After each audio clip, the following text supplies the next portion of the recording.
guys, welcome to another video. Today's video is a continuation of the topic of oneness deny that the Son of God, that Jesus, the Son of God, is God. And so today I will be focusing in on three particular scriptures, all in the book of Genesis. Okay, so first we're going to take a look at Genesis 1 in the beginning. We look at Genesis 1 when it gets down to creation of man, starting with verse 26. And God said, "Let us make man in our image, after our likeness, and let them have dominion over the fish of the sea, and over the fowl of the air, and over the cattle, and over all the earth, and over every creeping thing that creepeth upon the earth."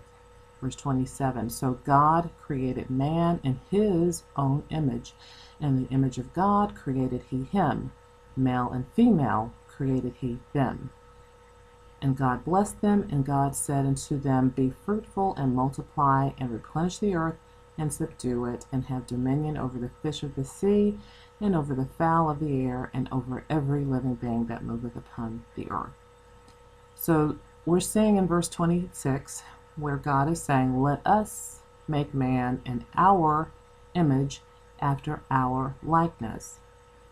Now oneness will ignore the plural pronoun of us and our, and we'll go straight to where verse 27 picks up and says, so God created man in his own image. So continue to say, well, this is talking about a singular person, even though clearly in verse 26 it says, let us make man in our image, in our likeness. What this means is that there are multiple persons who share the same image and share the same likeness. Oneness, for whatever reason, still like to deny that the word one can mean plurality. Plurality. They will say, well, no, it says our God is one. Our Lord is one. And even though there are several verses and chapters throughout the Bible that tells us that there can be plurality in one, even when it's not of good. For example, Genesis 11, when Nimrod was building the Tower of Babel, along with the people of the world at that time, they were building a tower to reach unto heaven. And the Lord came down to see what they were doing, and he said, behold, the people have become one. But he did not say have become one. He said the people is one. The people is one. Isn't is usually a singular verb? But it was used to describe the people. And there were a multitude. There were millions of people there. And he said, behold, the people is one. Is one. Did they all turn into one person? Of course not. The other example would be, I think Luke, I can't recall the verse right now, but when Jesus met the man who was in the tombs, remember the man who was possessed by a legion of demons. Jesus asked the man, and he was speaking to the spirit, the unclean spirit that was within the man. He asked, what is your name? And the spirit said, my name is Legion, because we are many. My name is Legion. Mine. He didn't say our names.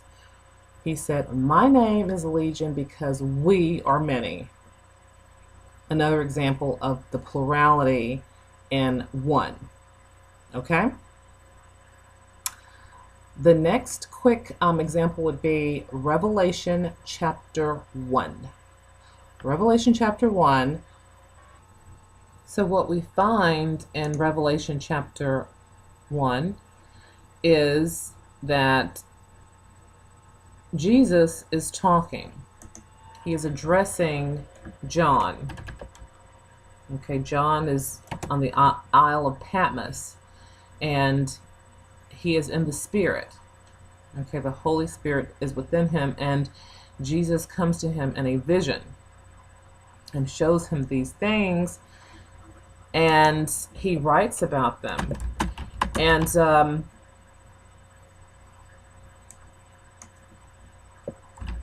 oneness, or most of the oneness, will reject that or deny that this is referring to the Son. They will say, well, it's speaking about the Alpha and the Omega, the first and the last. This is only talking about the Father. But when you get down to, but this is the revelation of Jesus Christ, meaning the revelation of Jesus Christ, which God gave unto him to show unto his servants.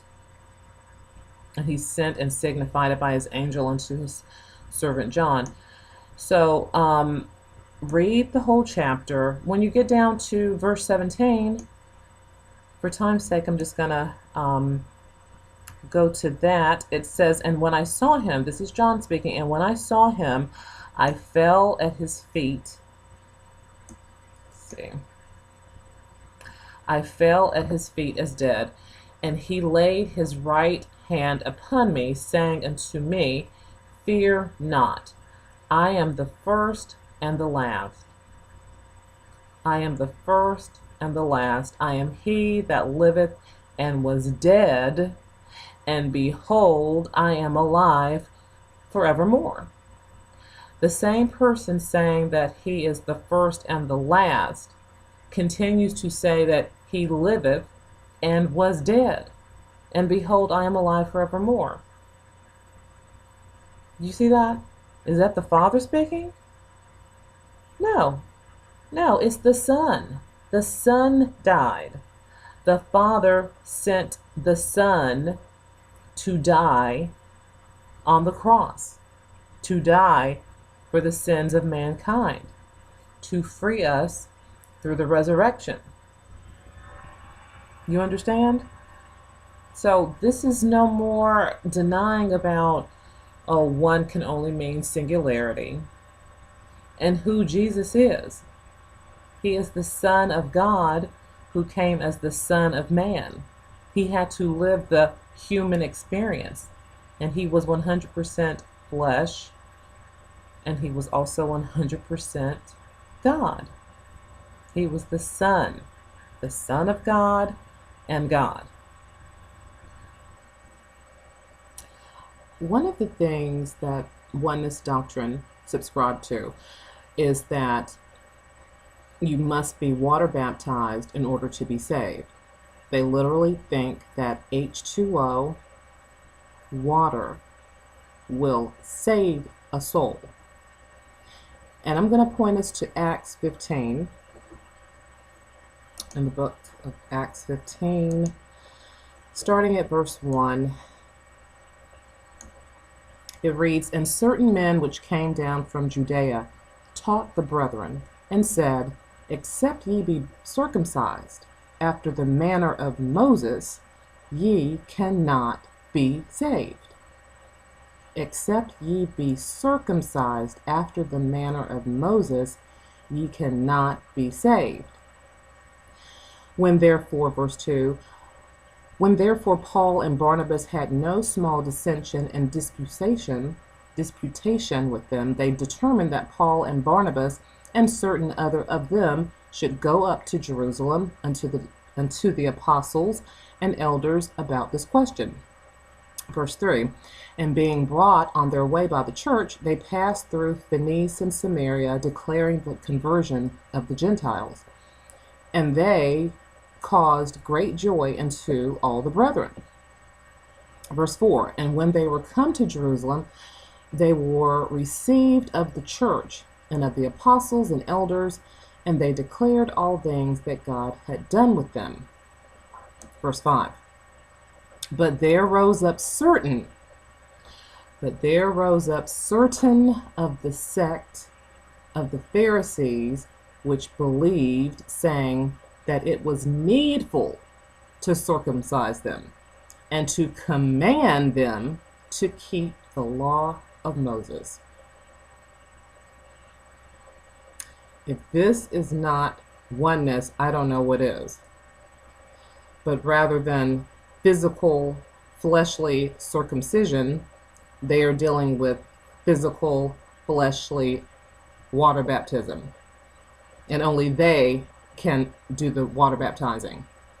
Apparently, any other church you're baptized into is null and void. It does not count. What is that going to do? It's going to empower them, give them power and control over a person's mind, and ultimately, they're saying over their soul and salvation. So then they become a part of salvation. It's not just Jesus. And what I think they do is they fail to realize that when the Bible warns us against adding to the Word and taking away from the Word is Jesus Christ. He is the Word. And when you're adding to Him, in other words, saying that you're not enough, Jesus, we need to also do this to be saved. We have to obey. We have to do this. Then you are adding yourself to the Word, to Him, saying that my salvation came from not just Jesus dying on the cross, not the death, burial, and resurrection, but my obedience to water baptism. You understand how that works? So anyone who wants to come to Jesus apparently can't do that without their help, because who's going to get you into that water? What classes do you have to take? What sacraments and ordinances and things that they've added to the Word must be fulfilled by them and then by that individual to get them saved?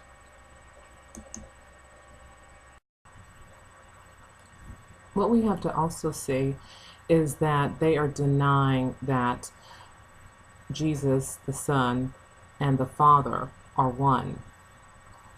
John 17 shows that Jesus is talking to the disciples.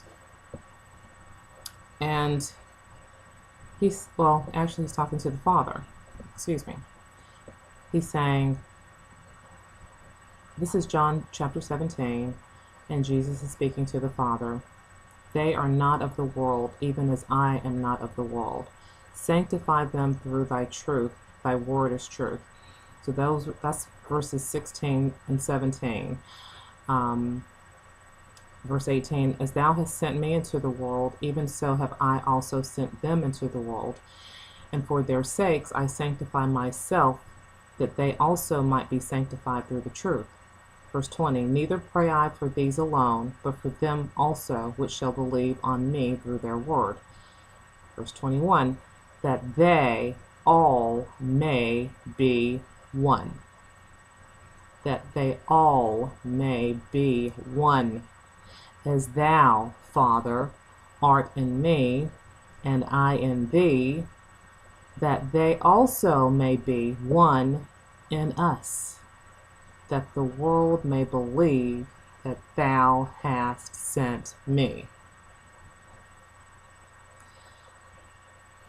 And verse 22, and the glory which thou gavest me, I have given them, that they may be one, even as we are one. I mean, I just don't understand the confusion. We are one. We are one. And yet they will say, oh, it's just the Father, the eternal Father.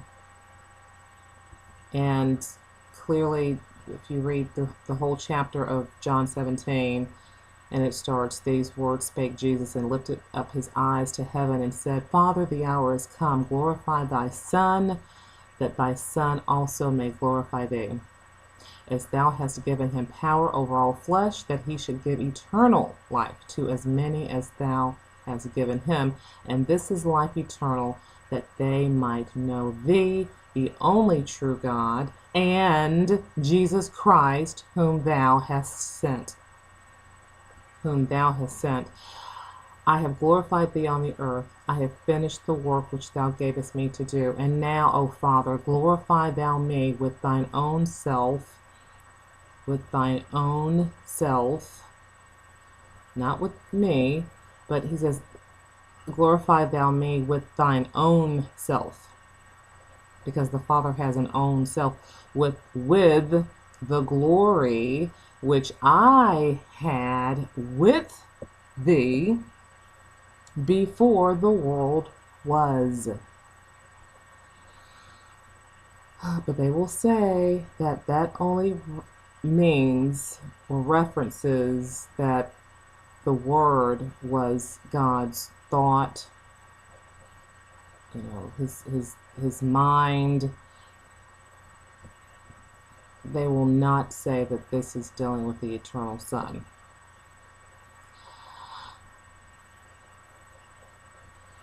But that is going to do it for this video. I just wanted to once again highlight some of the false interpretations by the Oneness Doctrine and of the Oneness Doctrine that suggest that one, whenever you see the word one in the Bible, that it means singularity with no exceptions. And that is just simply not the case as proven by Scripture. And that will conclude this video.